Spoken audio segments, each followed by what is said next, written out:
say the game is getting old. Monday morning and your coffee's cold. Life is not what you want it to be. You need another chance. Hello, everyone, and welcome to A New Direction. My name is Jay Izzo, and oh my goodness, do we have an amazing show? It's an amazing show. I'm telling you today, but the first time ever have I got on this show a Navy SEAL. It's the first time ever, and I am so stinking stoked about it. His name is Captain John Havlik, and I am telling you, this book he has got out, co-written with Bill Treasure, a friend of the show, is called The Leadership Killer. The Leadership Killer, Reclaiming Humility in an Age of Arrogance. Folks, get it. Get it now. Go to Amazon, go to your favorite bookstore.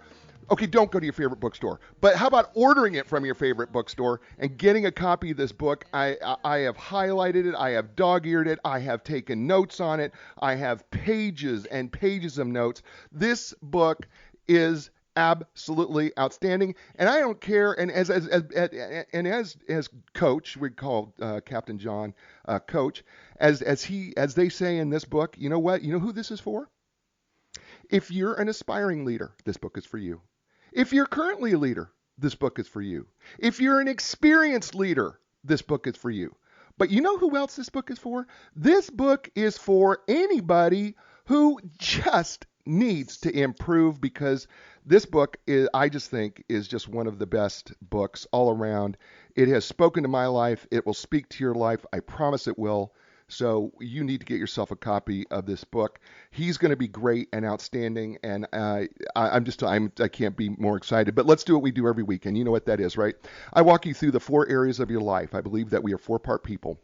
By the way, so does Captain John, Coach Havlik. He believes that 4-part people. We're physical people, we're mental people, we're emotional people, and we're spiritual people. And he believes the exact same thing. And so I'm going to walk you through these 4 areas of your life, because here's what I know. That when all 4 of those areas in our life are working well, you know what happens? We work well, as we work even better, right? So let's walk through each one. A scale of 1 to 10, 1 being miserable, 10 being outstanding. Let's talk about you physically. How are you doing physically, right? What do I mean? Are you eating right? Are you getting some exercise?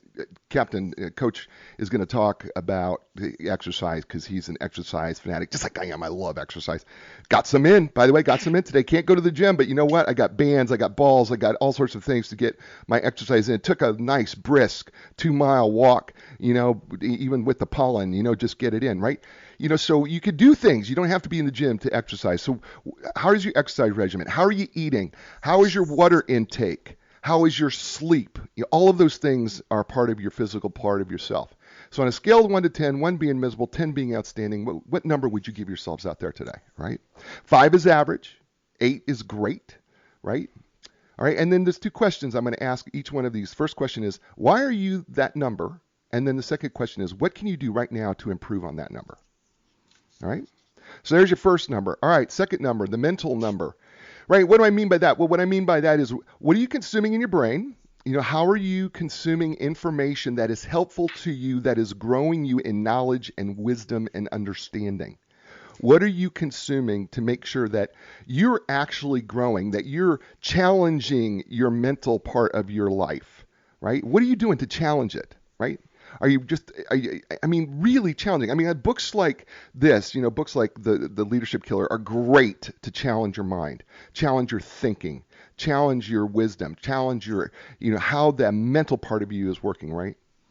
On a scale of 1 to 10, how would you say that that's going for you, right? 5's average, right? Same 2 questions. Why are you that number? And then what can you do to improve it? All right. So we got 2 numbers. We got a physical number and a mental number.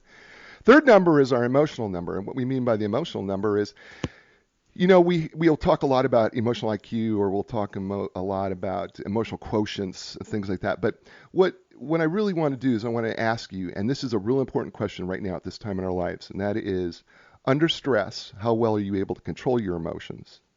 1, that's the first part. And then the second piece is, under stress, how well are you actually able to tap into the emotions of other people and be able to communicate back to them? We call that empathy. Okay? How well are you able to do those two things? Simplified emotionally, right? The fact of the matter is emotions are intention, right? You have complete and total control of your emotions. Somebody cannot make you feel anything. You choose your response. So the question now becomes, how are you doing with choosing your responses? On a scale of 1 to 10, 5 being average, 8 being great, what's your number? Why is it that number? And then what can you do right now to change that number to improve it? All right, and then the fourth area, and that's the spiritual area, right? And a lot of people ask me, what does that mean? Well, I'll make it real simple. If you remove the physical, the mental, and the emotional, it's everything that's left. It's the thing that keeps you centered. It's the thing that brings us peace. It's the thing that brings you joy. I didn't say happiness, I said joy. It's that one thing, it's that something that you can rely on, that even though you may not be able to see it, you know it's there. You know, for some people it's God, for some people it's nature, for some people it's meditation, whatever that may be. What is that thing that you have faith in that brings you back to center? And then I'm going to ask the question a little bit differently in this area. How's that working for you? What do you need to do to change it? What do you need to do to improve it? Right? So you have 4 numbers, right? You have a physical, mental, emotional, spiritual number, right? And you need to think of those 4 numbers as the legs of a chair. And what we know about the legs of a chair, right? If the chair is crooked and you have to sit in it for a long period of time, it just really messes up your posture. And over time, it's going to hurt you. Same thing is true as if the chair is too low. So if all 4 of those areas are too low in your life, what happens is you're sitting on a low floor, and that's not getting you where you need to be. So the whole idea is to bring those legs of that chair up evenly balanced and be able to live the life that you were intended to live. And that's our areas. And you know what? Let's talk about somebody who's living a life and helping people live the life that they're intended to live. His name is Captain John Coach Havlik, US Navy retired. He retired from the Navy in 2014 after 31 years of distinguished service in the Naval Special Warfare SEAL community. He has served on all SEAL teams on both coasts, including the famed SEAL Team 6. Coach enlisted in the Navy in 1982 and was subsequently assigned to the United States Naval Academy as an assistant swim coach and physical education instructor. 1984 was commissioned as naval officer via the Officers Candidate School. He successfully completed basic underwater demolition SEAL training in 85. His military assignments have included a full range of duties in SEAL teams around the world. He's commanded several teams and all deployments all over the world. He graduated studies in Naval War College in Newport, Rhode Island, and where he has his master's in National Security and Strategic Studies. He graduated from West Virginia University with a Bachelor of Science degree in Business Administration. He was a member of the men's swim team for 4 years. His swimming career is highlighted by the fact that he was the first swimmer in West Virginia University school history to qualify for the U.S. Olympic trials. He also, by the way, was the tri-captain of the first undefeated men's swim team in school history. And he has been inducted into the West Virginia Sports Hall of Fame. He is currently special advisor to Giant Leap Consulting and regularly speaks about leadership, and he works with teams that undergoing arduous and stressful conditions. So, ladies and gentlemen, please welcome to the show and welcome to A New Direction, Coach John Havlik. Welcome to our show. Hey, Jay, thanks very much. Great intro and a lot of pressure on me now. If I'm the first SEAL, hopefully I won't be the last. No. I've got more coming up, believe it or not. But you're the first one. You're the first one. You're the very first one that I've had on the show, and I really, Jocko Willink has, done such an amazing job when he wrote his book Extreme Ownership, and he's brought a lot of positive attention to the SEAL community. And of course, that has been helpful and for, I think, all of you in terms of what he's done for, bringing a lot of attention to the Navy SEALs. I mean, not that they needed any more attention, but certainly he's done that. And so I'm very honored and privileged to have you on the show. And so thank you for agreeing to do it. I could not be, seriously, I could not be more excited to have you on the show. So thank you, Jay. Appreciate it. So the book, The Leadership Killer, which is what we're going to talk about today, I did open up in the introduction here. I said that you wrote in the introduction, this book is for the aspiring, emerging, and experienced leader and aims to ensure that he or she uses his or her power in a way that provides the maximum benefit to the people that are charged with leading. And then you go on in the introduction, and you and Bill say, this book is more of a don't do this book. Let's talk about that for a second. What do you mean by this book is more of a don't do this book? Well, I mean, the basis of why we wrote the book was we used to talk all the time, almost on a weekly basis, about articles we read or things we saw in the news about leaders who just did stupid things and just were clearly out of the boundaries of, good ethical leadership. And so we just kept talking one day, and we were prepping for Bill. Bill has been very gracious in allowing me to talk at his workshops and seminars around the country, and we've done several together, and we were prepping for one, and he just said, he goes, I'm thinking about writing a 5th book. You want to co-author? I said, absolutely. So it took us a while to kind of whittle down what we wanted to write about, but when we kind of looked at everything that went, what we wanted, why write another leadership book? What was the message we wanted to send? And we just felt that, when we kind of looked at it, that hubris or superego is what really kind of makes good leaders go bad. And so that's kind of the basis behind the intro there is, your own ego, your own way you lead can take you down the dark path if you're not careful. Yeah, so I want us to talk about this before we get into some of the media. There's something in this that kind of struck me as I was reading this book, and I read it from stem to stern, and I something struck me. There was, at first when I started reading the book, I think the danger for people is that they're going to start picking out, oh, that's that person, or oh, that describes that person, or this describes that person. But the truth of the book, and this is where it hit home, is if I'm pointing fingers at everybody else, I really need to apply this book back to me. It's not really about trying to find somebody else, right? Yeah, absolutely. I mean, Bill and I wrote about our own experiences with hubris, and so we didn't, if we were going to write a book about it, then we need to share our own hubristic stories. And so Bill talks about his, and then I really highlight mine in chapters 5 and 6 about, how hubristic I got as a young junior officer, and it kind of bit me in the butt, but I recovered. I used it. I got smart on it, and I recovered and went on and retired with 31 years, which I never thought I was going to do. So we share our own stories, but if you're in a finger point, you got to be ready to talk about your own fallacy. So don't. And I got to correct you on your terminology. You said stem to stern. If we're going to do nautical, let's just go bow to stern. About bow to stern. Okay. Okay, why do we say stem to stern? Why has that always been something that we've said? I have no clue. But I mean, everybody says it. I've always had that in my head, stem to stern, but it's actually really bow to stern, right? It really is bow to stern. And I think about it. You're right. It is bow to stern. And who would know better than you would? Right. As a matter of fact. So I did my best to stay off of ships, but I did learn that, So let's talk about hubris a little bit, and let's talk about what it is really. I mean, you've given us a little bit of it, but you both talk about in the book that hubris kills mission, morale, performance, loyalty, ethics, reputation, and ultimately legacy. Let's talk about that a little bit and what hubris is, and then why is it such a killer?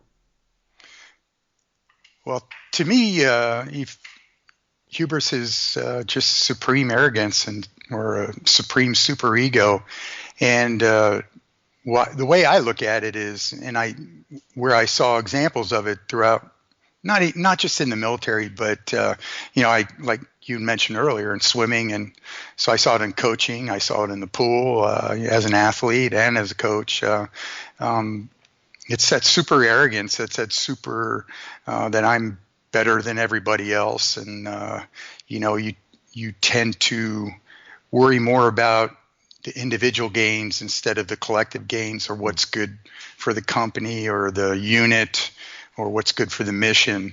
And that tends to take precedence over everything else. And so when I think of hubris, I always thought of the leaders that they never came out publicly, but it was almost, hey, do what I say, not what I do.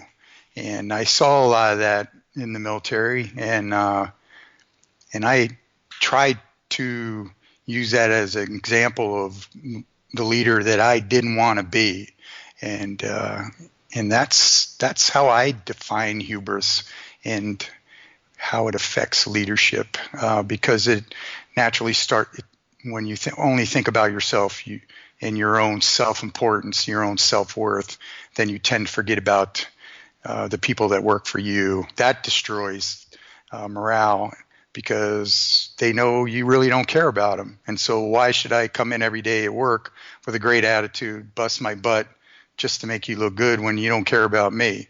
And I tried real hard to not do that when I was in charge, and that just came from years and years of experience of seeing it in action. So hopefully that answered your question.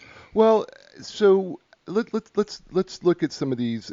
You described the mission, the morale. How does hubris kill performance? Well, if the workers see that they're busting their butt for you and making you look good, and you don't reward them or recognize the efforts that they put into, and it's only about you, right. It's great. Anybody can be a leader when it's sunny and outside. But real leadership, and I think we're kind of seeing it in action right now, is when things are bad, and when you have adversity, and you have to kind of swallow your ego and think about the masses and not yourself. And so when people see that, why should I, I've worked for leaders before. I gave them hard work. I gave them great advice, and they just kind of blew me off and didn't care about me as a person. Naturally, I think you kind of start questioning, well, why should I do more for this individual if they don't care for me? Why do I want to, work hard? Hey, I'll just do what I have to, get my paycheck, go home, And I think that's where hubris defeats the performance level. We're talking with Captain John Coach. He calls himself Havlik. He's a former, I don't know there's such thing as former. He's US Navy SEAL, retired. There's no such thing as former. And he's co-written this book with a friend of the show, Bill Treasure. It's called The Leadership Killer. It is absolutely fantastic. You can get this book on Amazon or order it from any bookstore near you. One of the things, John, I loved about this book was at the end of each chapter, just so that the people know kind of what they're getting, you have Coach's tip. And I'm assuming that these are your tips that you're coming from. And is that a correct assumption? First of all, I want to make sure that. Yeah, when Bill and I decided on co-authoring the book, he did a lot of the heavy legwork on the writing. I wrote my 2 chapters, and then we kind of a lot of the chapter work is about corporate learning and business like this. But I thought, hey, look, why not just end each chapter with Coach's tips? And I just, to use the moniker, so to speak. And then what I tried to do was the theme of the chapter. I tried to relate a story or experience that I had during my career that hopefully emphasized the point of the chapter. So in chapter 1, one of the coach's tip is, and I'm interested to know maybe more specifically, you said the coach's tip is some of the best leadership lessons are gained by working for a bad leader, which makes me assume that you worked for a bad leader. So can you give us an example of some lessons you learned working for a bad leader? And you don't have to mention any names, but I mean, give us an idea of what that bad leader looked like, and then what were some of the lessons you learned? Well, the big one I think I already kind of commented about is I worked for a lot of great leaders first off. But I did work for some bad ones or ones that I didn't think were performing at the right level. And what I basically took away from them is the theory of do what I say, not what I do. They weren't very open to helping you grow especially when I was a junior officer. When I write in the book that probably the one thing I wish I did that I didn't do was get a mentor, when I was very young, so that I could, bounce ideas or career advice or just random thoughts off somebody probably in the SEAL community or maybe somebody senior in the Navy that could help me as I went along my career. And I didn't do that very well because I just didn't really experience a lot of people that I trusted enough or I thought I respected enough to, offer that advice. So that was the big thing was do as I say, not what I do. Recognizing people, not recognizing people for jobs well done. And, it's publicly, and that's hard to do. And I worked for some great leaders that could stand up in front of an audience or a group of sailors or Army or wherever we were, and could recognize people and thank them for the job, even however small it was. It's a fine art that a lot of leaders don't have, that when they say thank you, people know they mean it, and I watched guys who did it really well, and I said, God, I hope I can do that, because that's a great quality. Not a lot of leaders can do it. Some just feel like it's a check off, and I got to say this because I have to, and people don't, people kind of know when you mean it and when you don't mean it.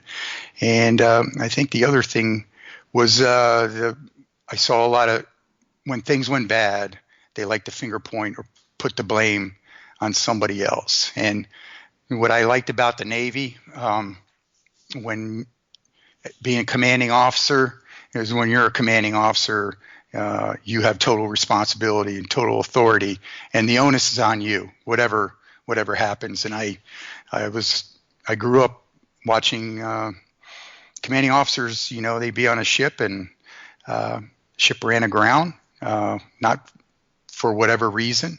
The guy may be asleep, the CO's asleep at 2:00 in the morning, and he trusts his people that he leaves on watch to do things safely in the right way. And something happens, an accident happens, and that commanding officer was gone. Whether, and you're like, geez, well, he can't stay up 24/7, 365 days, during his command tour. He's got to get some sleep. He's got to get some rest. But that was it, so that's kind of the culture I was brought in, that, when you're in charge, it's absolute. So when things go, like I said, it's easy to be a leader when it's sunny outside and things are going great. You can accept the praise, but you also have to be ready to accept when things go wrong and take the onus of, I'm in charge. It's my bust. I'll go on. And I saw a lot of people who like to deflect that away from them. And I didn't, and I tried to use that as I groomed my leadership style. That's awesome. His name is Captain John Coach Havlik, and the book is entitled The Leadership Killer, and he's with us here on A New Direction. Hey, New Direction has a couple sponsors, and they've been with us for a long time, and we are so grateful for them. First one is Epic Physical Therapy. And listen, whether you're recovering from an injury or surgery, suffering everyday aches and pains, or having difficulty performing activities of daily living, or unable to perform athletic activities, maybe you're a special elite athlete. Look, maybe you just want to improve how you move and feel. The folks at Epic Physical Therapy, well, they are the elite team. They will provide you with a customized treatment plan tailored to your individual needs. With their experience in rehabbing young athletes to elite professionals, they understand the need to treat the entire body as a functional whole, not just your symptoms or your injury. So if you want epic relief, epic recovery, or epic results, you know what? You need to go to Epic Physical Therapy, and you can learn more by going to epicpt.com. That's EPICPT.com. And of course, Linda Kraft and Team Realtors. No matter where you're at in the world, Linda Kraft and her team can help you find the right real estate professional to help you either sell your home or buy your home. And the reason why they can do that is they are independently owned and operated, and they do not belong to any national company. And for 35 years, they've been developing relationships one at a time so that they have this amazing network worldwide where they can literally find the right realtor, the right professional for you. They have been known for 35 years as the legends of customer service. And you know what? It's not something they say, it's what's said about them. So why not learn more about those legends of customer service? Why not learn more about Linda Kraft and her team? So you can learn more by going to lindakraft.com. That's LINDACRAFT.com. www.leadershipkiller.com. And we're back here with the book Leadership Killer here on A New Direction with Captain John Havlik, otherwise known as Coach. And he's been so gracious to give us his time here today to talk about the book. Let's move into Chapter 2, because Chapter 2 seems to be a hinge pin for us on the killer within. And it talks about the Cherokee lesson of the two wolves, and that we have two wolves inside of us. Let's talk about the two wolves. What are the two wolves? Yeah, you want me to answer that, Jay? Yeah. Go ahead. Okay. Well, when we wrote about it, it's the legend of you have a good wolf and a bad wolf inside of you, and the story is basically it's what wolf do you feed the most, and so you have to be. I think the story when I think of that story, the takeaway I get is you have to realize. You have to self-evaluate yourself of what are your good habits and what are your bad habits. What do you have to continuously feed? Because if you can continuously feed the bad, you're not gonna be a good person. You're not gonna be a good leader. Not gonna be a good husband. Anything like that. And so you have to be aware of your strengths and what your weaknesses are. Try to improve on those weaknesses, but highlight your strengths and you have to ultimately make the decision of what wolf do you want to feed. What do you mean by that? Let's talk about that a little bit further. What do you mean by what wolf are we going to feed? Well, I mean, if you have to highlight your strengths. I mean, if you like to have people around you that are yes people, then you have to surround yourself with yes people, and but they may cover for you. They may not recognize it, or you may not realize that you're doing some things wrong. And so, what are your values? Do you value integrity? If you do, then you have to feed that on a daily basis. If you're more about self-indulgence and your own hubristic growth or your own hubristic goals in life, then you're going to feed those goals and sacrifice others. So you have to evaluate yourself. You have to find your positive traits, your negative traits. You can utilize both towards becoming a good leader. Yeah, I think one of the things you said. Well, I think one of the things that you both say in the book is you kind of have to feed them both. In a sense, you can't, but you got to feed them right, because if you feed one more than the other, you're actually dissuading away from your leadership. Because if you starve one, I mean, you actually kind of need the aggressive wolf, right? I mean, we do need the aggressive wolf on one side, and yeah, we need that kind, gentler, good wolf, on one side. We need that one too. But you just can't lead with just one. There actually has to be a kind of a combination of assertiveness and confidence and aggressiveness. But at the same time, there has to be empathy and kindness, and I think you call it walking the deck plates. Where you are, really paying attention to the people that you got to get from behind your desk. I think at one point you talk about in the book that you've got to feed that side of the wolf too, in order to keep the other side in check. Do you want to talk a little bit more about that? Yeah. I'll tell anybody who listens to me that the best thing I ever did as a leader was learn to push away from my desk and go out and talk to my people. Walk the deck plate, so to speak, and that's where the actual work is done, and that's where my sailors were, and that's where I got the best and most honest feedback. And it made me a better leader. And I did that mainly because I found out when I was in a leadership, a high leadership position, that I was hearing through the grapevine that leadership at this command doesn't know what's going on, and I was like, and I used to say that when I was a young junior officer. So all of a sudden I started hearing it, and I'm like, oh my God, they're talking about me. Mm-hmm. What am I missing? What don't I get? And I was kind of finding this took time to develop, but I kind of found that I was putting guidance out, and and my middle managers, my department heads, would kind of filter what they wanted to put out, or they would tell their people their interpretation of what I said, or maybe not even say anything, And so the information flow was kind of getting filtered in the wrong direction, up and down the chain of command. And so I took the opportunity to, every Friday we did, in the Navy, we have a thing called a field day. And that's where you clean the workspaces, and the executive officer, the number 2 guy at the command, walks around, checks for cleanliness, and then lets everybody go for liberty on the weekend. And I took that opportunity because that was my job. And so I took several hours every Friday to just go out and, I was supposed to check for cleanliness, but I went out and I really took it as an opportunity to meet my people, which was hard for me because I'm kind of quiet, and I know it may seem hard to believe, but I'm a little bit stoic in my personality. And so I had to open myself up, and I had to kind of throw myself out there.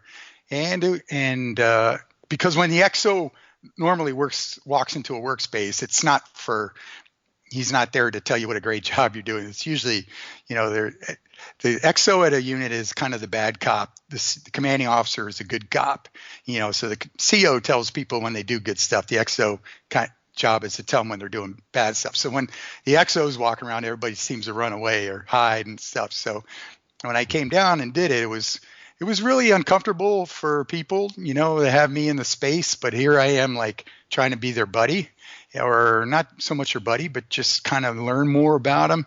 And when I first started doing it, it was a little uncomfortable, and people were, what does this guy want from me, And but I continued to do it, and I made committed to it, and then I did it, and I did it regularly when I was in town. I did it, and my sailors, after a while, started recognizing the fact that, here comes the XO, and they kind of waited around to talk to me. And I used the opportunity to learn from them what I didn't know. And I was surprised at how much I didn't know. And I think that's what it helped me is when you get in a leadership position, you tend to think you know everything, or you think you know everything. And I use these walks as to kind of highlight how much I really didn't know, and how much people responded more positively when they had the opportunity to teach me or offer up suggestions towards improvement or a better way of executing the policy. And that's how I used it. And so that really worked a great rapport up with my sailors that I got honest feedback from them that I wasn't getting from my middle managers or department heads. That was kind of being filtered through through their own filters of what really needs to go up and down the chain of command. So that really helped me with my wolves of kind of highlighting again. I wasn't as smart as I thought I was, and so kind of humbled me, or definitely humbled me. But it made me a better leader because I got smarter, and I started thinking more instead of just myself and a selected audience that I thought about the whole command, the masses, who I'm leading, what every decision, how it affected them, even down to the lowest ranking sailor. And I think the people really respected that. And so I tried to incorporate that in every tour I did until I retired. And I try to offer that as a tip for suggestion for, when I talk to folks or in workshops and seminars of, you got to open yourself up as a leader, and you have to open yourself up, be vulnerable. And, because what I used to get is I got a lot of positive feedback. I also got negative feedback, and you got to really kind of watch out for that because you can get mad at it, like, oh, you're calling me an idiot. Well, they didn't call me an idiot, but sometimes they would say, sir, you're not seeing the big picture. And I'm like, okay, well, tell me what I'm missing, and they would tell me, professionally. Right. But again, it was a great opportunity, and the best thing I ever did as a leader to go down, push away from my desk, leave leave whatever cell phone was back there in the 1990s and just talk with people. And I wanted to learn. I wanted to learn about the people that I was leading, and I thought it was a great opportunity for me. And I tried, like I said, I tried to carry it on. But it told me the good and the bad of what I was doing right. But when I was trying to change policy, and I know this is a long-winded answer. You're fine. But everybody talks about culture change. I always hear this, we're doing a culture change.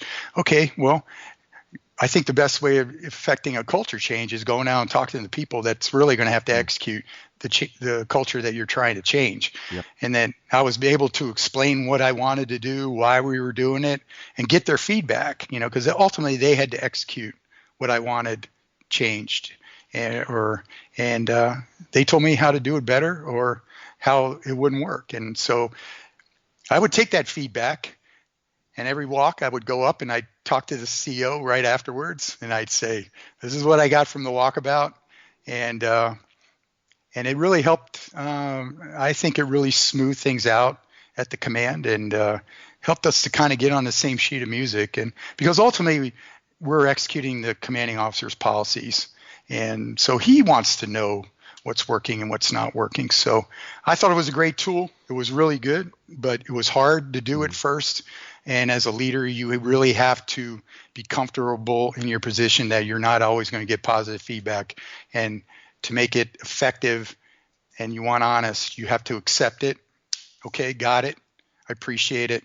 And then go on. If you jump on somebody or call them an idiot or you don't know what you're talking about, then you've just destroyed everything that rapport you're trying to build. So long-winded answer. That's what I did. Yeah. So one of the things you talk about in your coach's tip is you right before it, you say the truth is being or becoming a good leader takes hard work, persistent effort, and grappling with all shades of your human nature, especially the wolf parts. And you talk about that, and then you talk about the tip. One of the tip is you need to list out the positive qualities of each of your wolves and get to know them on a more personal level. And that sounds like that's what kind of happened once you pushed away from the desk, was that you learned about, because it was hard work to make that change, because it's not something you were naturally comfortable with, right? No, I'm horrible in public. And then, so your first question is, well, why are you doing public speaking? So that's a continual challenge that I'll face for the rest of my life. But I've gotten a lot better. But when I realized when I was a leader, and when I was in a platoon, when I got to be an operations officer, when I got, the natural progression up the chain of the organizational chain of command in the Navy, that I was the public figure, and then I slowly had to realize that every word I said, every action I did was watched and evaluated, and it took me a little bit long to get into that, to remember that. But what my bad wolf was that I just wasn't very comfortable in public. And like I said, I'm pretty stoic, and folks that know me, even my best friends will tell you that it can be really hard to get to know me. But once we get that common bond or rapport going, then you'll say, God, I wish I don't know him, So, oh, stop. So stop it. No. So I recognized that my bad wolf was, I have to be better in public. And so I did things to put myself more into the public, to work on my speaking. Because ultimately, when you're in public as a leader, whatever you say, you have to have the confidence to put it out so that people believe and will execute what you want to do. And I had to learn that. And I wasn't very good at it, because if you're stumbling up there as a leader, nobody's going to buy into. They're going to tune you out in about 10 seconds. And so I had to put myself into those positions where I had to go out there with a message. I had to put it across confidently. I had to get people to buy into this, and that was hard. But doing that walkabout and learning in establishing the rapport and the trust of my sailors really helped me as a leader to grow, get more confident as a leader, as a public speaker. And when I had to make a hard decision, I was better at it. We're talking with John Havlik, Captain John Havlik. He calls himself Coach. Actually, he doesn't call himself. He does call himself Coach, but other people call him Coach too. The book is entitled The Leadership Killer, and it is absolutely fantastic. Reclaiming humility in the age of arrogance. By the way, it's not a long read. It is actually a very quick read, but it is powerfully chock full of all sorts of great information that's going to help you become a better leader. But I would even say, beyond that, it's going to make you a better person. And I think that was the thing that is most powerful about this book, Leadership Killer. And John is with us here on A New Direction. Hey, folks, you know what? We've got two great sponsors with this show, New Direction. They've been with us for so long. We are so grateful for them. And so when I talk about these sponsors, it's not that I'm talking about them. Yes, I'm plugging them, but at the same time, I really need you to go reach out to them, find them on Facebook, find their pages, and just say thank you for sponsoring the show. It does cost money to put on a show, and they are so gracious to do that. So will you please reach out and say thank you? Please thank Epic Physical Therapy, because you know what? They have a facility that offers the most advanced top-of-the-line equipment, including, like, maybe you've heard of this, the Alter G anti-gravity treadmill that takes the pressure off your knees so that you can and joints so that you can run. Or how about the Normatec compression sleeves? Or have you ever seen the Game Ready? It's a compression and cold, and it takes the swelling. It's amazing. I loved it when I had knee surgeries. That's just a few of the things they have. And also, they're trained and certified in the most comprehensive cutting-edge treatments available. Here's some of the things to do. And I've used almost all of these. Blood flow restriction therapy, fabulous. Dry needling, love it. Takes the swelling out, also get a little pain relief. And then cupping. You know what? If you've ever watched the Olympic swimmers and they've got those circles on their back, that's from the cupping where they're manipulating the muscle via the skin. It's cool. I've had it done. It's amazing how they snap your muscles in place. It's fantastic. I love it. Look, it's just a few of the things that they do, but I'm telling you, everything they do is absolutely top notch. So if you're looking for epic relief, epic recovery, epic results, it's where I go, and that's where I think you should go too. And it's certainly where you should start when it comes to physical therapy. So why not check out the folks at Epic PT? That's EPICPT.com. That's epicpt.com. And Linda Craft and Team Realtors for over 35 years. They have been serving the Triangle area in North Carolina. That's Raleigh, Durham, Chapel Hill, and the surrounding area. And you know what, though? They actually serve the whole world because they actually can match you up with the realtor, the best realtor in your area that can help you sell your home or buy your home. And if you come to the 7300 Six Forks area place where they're at, you know what they're going to do? They're going to hand you a bottle of water, because that's just kind of what you do. You walk through the door and they'll go, hey, how about a bottle of water? Because what they really want to do is they really want to create a relationship with you. They want to get to know you. They want to know what is important to you, because they understand that your home is, in fact, the largest personal purchase you'll ever make. But beyond the largest personal purchase that you'll ever make, we also know that is the home. Your home is a home where memories are going to be made or have been made. And they want to get to know you and your home so special, because it's special to you, and they want to treat it as specially as you want it to be treated. So why not check out the folks at Linda Craft and Team? Why not create a relationship with them? You can learn more by going to lindacraft.com. That's LINDACRAFT.com. And we're back here on A New Direction, and we're with Captain John Havlik, Coach. And we're jumping through this book, and I'm going to jump all the way over to Chapter 5, Coach, and it's entitled All Hail Supreme General Hubris is the name of the chapter. And right at the very beginning of it, you say hubris is a commanding general, the guy in charge. As hubris builds, character and humility slowly decay, and some act of ego indulgence corrodes a leader's moral foundation until it gets so compromised, so weakened, so jaded that it buckles. It is preceded by the overinflation of pride. Let's talk about how pride can get in the way and start feeding the wrong wolf. Well, I think what we talk about, and when I experienced leadership, and as you go through, at least in the military, is you get promoted, and you get advanced and to positions of increased authority and responsibility. But it also, as you rise the chain, you get more perks. Like I always say, when I was a commanding officer, I got my own parking space, which was real close to the command. You get the best office. You get people treat you differently, and you start getting spoiled by all the perks, so to speak. And that's if you start focusing on those more than the position of, yeah, you earned that all, but you also have a job and a responsibility, and it's ultimately the mission and taking care of the people and doing what's expected of you.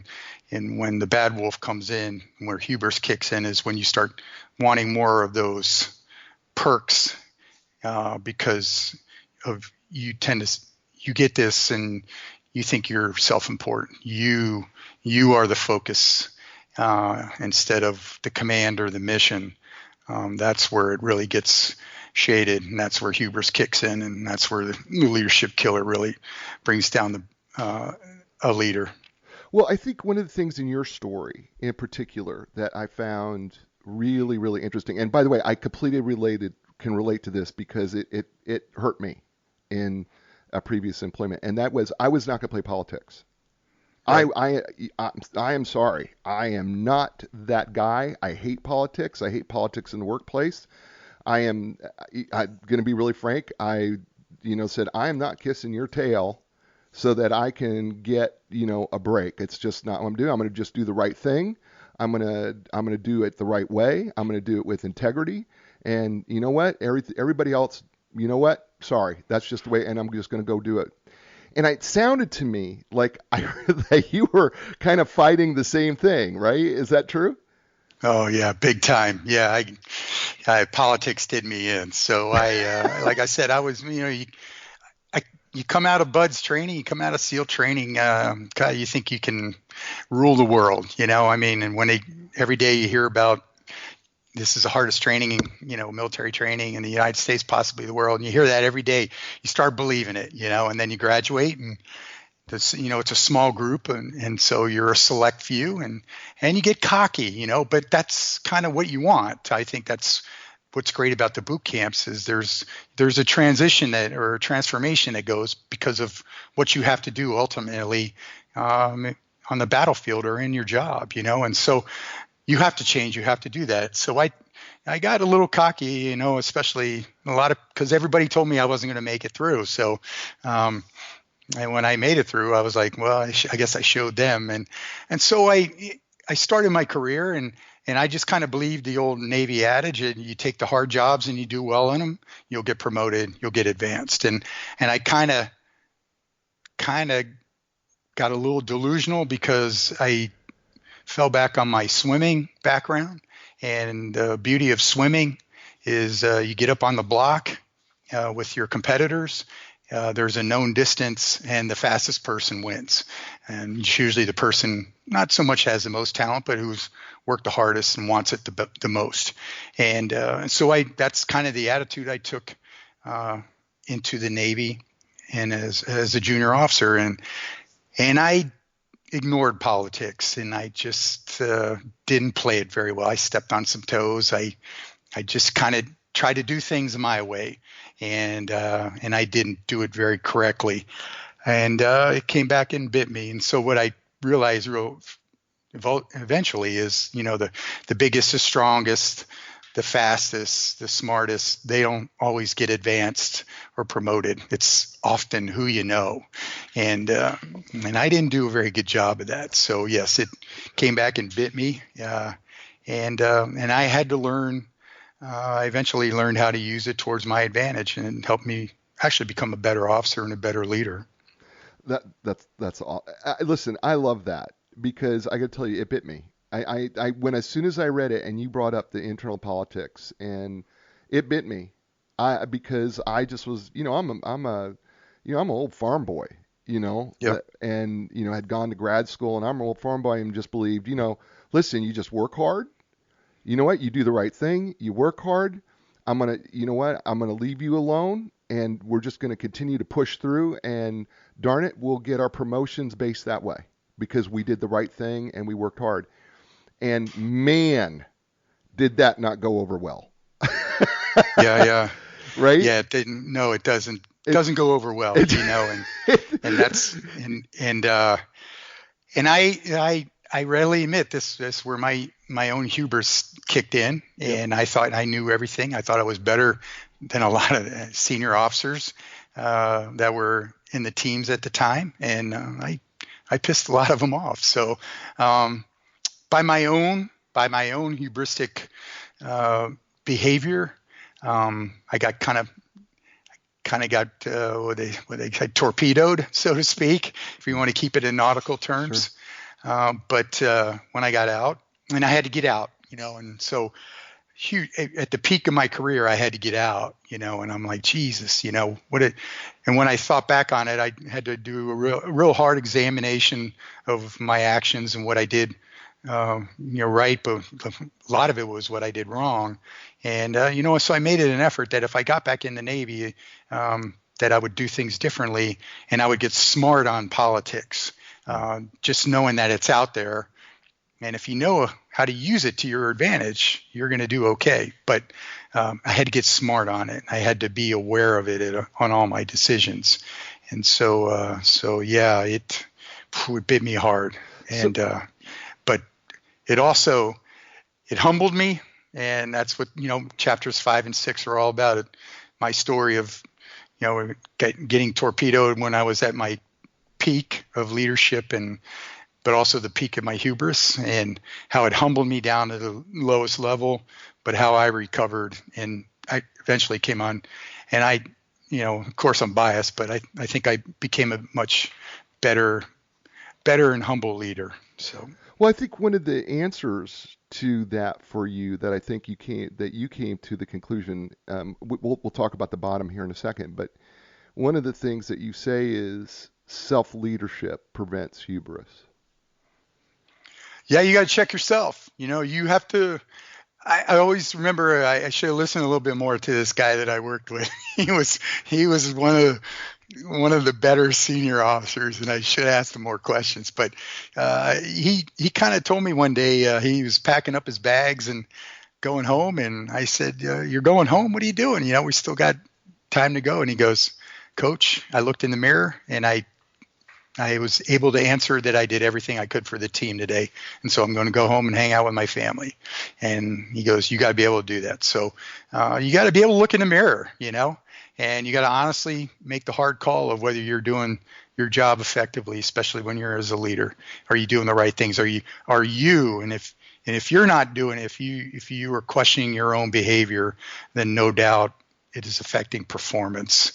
And folks see it, Leadership tends to think that, well, nobody's going to notice, and I tell you the truth.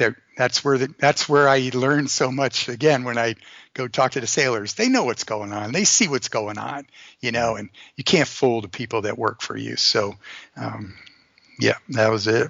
So, by the way, we're talking with Captain John Havlik, Navy SEAL, retired.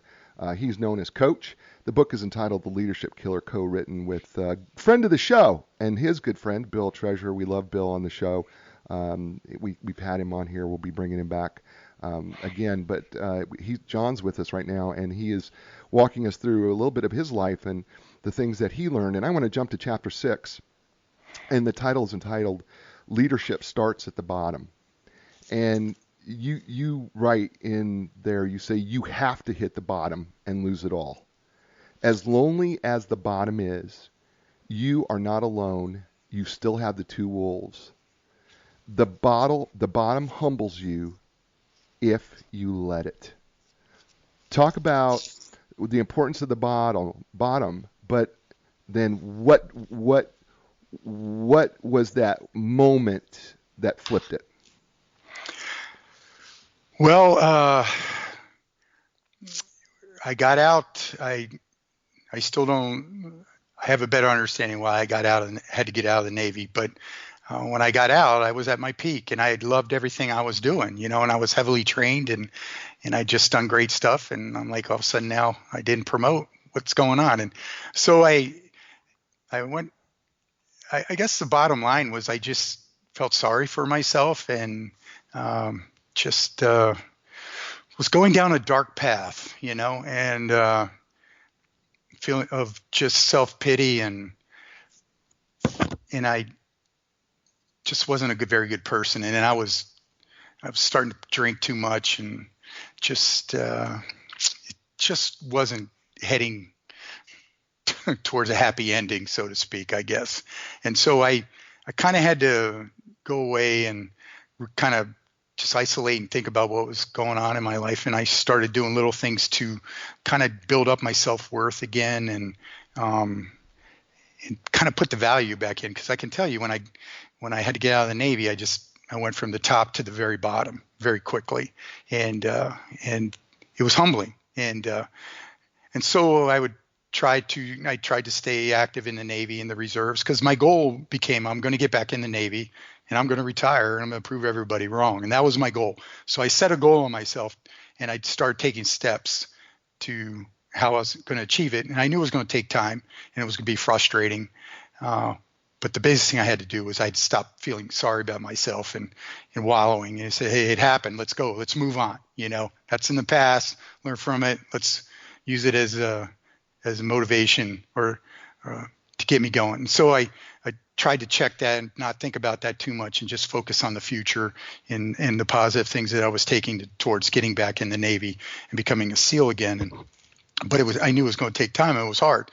And so I just kept reinforcing and doing the things that put me in a better position to do it. But when it got frustrating, it was always when I do my reserve duty, once a month I'd go back to Norfolk, and that was, as you know, the SEALs are either concentrated in Norfolk area or San Diego area. And so I was going, I was doing my reserve unit was there in Norfolk, and I would go out at night and I'd see friends especially from the development group, and they are like, what are you doing? And I tell them, and they go, what happened? And I go, I don't know. And they said, well, you were a good guy, I feel bad, And so those little reinforcement, and this is from the guys, it wasn't from the officers, but it was the guys I had worked with and led before and sweated with, and they would just constantly reinforce me that, hey, you were a good officer, and so I started using those little victories in life, to kind of spur me on towards the harder steps of eventually getting back in, and then, and I got that second chance. And so I used that all, and it just, it made me better. It made me appreciate when I got back in. I had been at the bottom, and when I got the second chance, I appreciated the opportunity that the Navy was giving me again to be a SEAL, to be an officer. And I just used that, and I loved it, and just tried to maximize every day I could to be the best leader that I could be. And so hitting the bottom makes you realize kind of what you had, makes you appreciate what you had, and then makes you appreciate even more when you get the opportunity to kind of do it again, So the bottom, everybody, I think folks that don't experience adversity or the bottom, they're lucky. But I think that's where really true character and true leadership is built and identified. Wow. We're talking to John Havlik, his story, and the leadership killer. And John, do you realize we've been on almost an hour? Yeah, I do. Yeah, I got the clock in front of me. Oh. I'm just wondering when you're cutting me off. No, so. Well, I mean, listen, it goes so fast because there's so much more I want to talk about with you, and we're not going to get to it. And so, first of all, I want to say thank you. What an honor and a privilege it has been to have you on the show. So thank you for doing that. The show is called A New Direction because we help people find a new direction and success and leadership in their lives or their career or their business. And so what I ask my friends, because you're a friend of the show, and matter of fact, I have your cell number, so I'm going to bug you incessantly. So now you can better change it quick. So now we're going to see how well the friendship really lasts from there. So I ask my friends of the show, if you could leave the people with a new direction, what would be a new direction that you would leave them with based on the book, The Leadership Killer? I think the big thing is, go out and learn if you're talking leadership, I think you just need to go out and learn your people, and that's why I often say the best thing I ever did was the walkabouts. And I know that's hard. It was easy for us as a smaller unit, but however big you are or however small you are, you have to figure out how you can do that. But I still think it's the best thing you do. Be open to feedback, because you don't know everything. And if you do, then you need to check your hubris. That's your first sign that hubris is starting to weigh in. And then, it's real important to find somebody you have a check, or a mentor, or somebody that can call you out when your ego or your head's getting a little bit too big, and they can rein you in. But that's got to be somebody you can trust and know that when they're calling you out, it's for your own good, and you need to realize that. So that's what I would say about leadership. For what's going on right now, I just say, believe in the leadership, that they're doing the right stuff for us. It's going to be hard, but focus on the little victories in every day, and check in on each other, make sure you're taking care of each other, and look for those little things that give you hope every day that we're going to get through this and back to normal as however quick we can. Wow. His name is Captain John Havlik. The book is called The Leadership Killer. He also goes by Coach. He is a Navy SEAL, retired. We appreciate him being on the show, folks. That's the show. You know what I say every week. Be inspired, because when you're inspired, that means you can inspire others, and in turn, they can inspire other people, and that can make this world a great place. I'm going to be back next week with another great show, with another great guest, with another great book. And as I say every week to all of you everywhere, ciao, everybody. Can't find the strength to go a different way, yeah. The time has come for a new direction. Yeah, yeah. New direction. Yeah, yeah. When you lost your confidence and the answers don't make sense, you got to keep your hope alive. You got to know you can survive. This is your time to fly. A new direction, a brand new day. A new direction, things are gonna change. You can find the strength to go a different way, yeah. The time has come. Your dreams will take you places you have never been before. Find your passion, find your strength. Don't worry anymore. A new direction.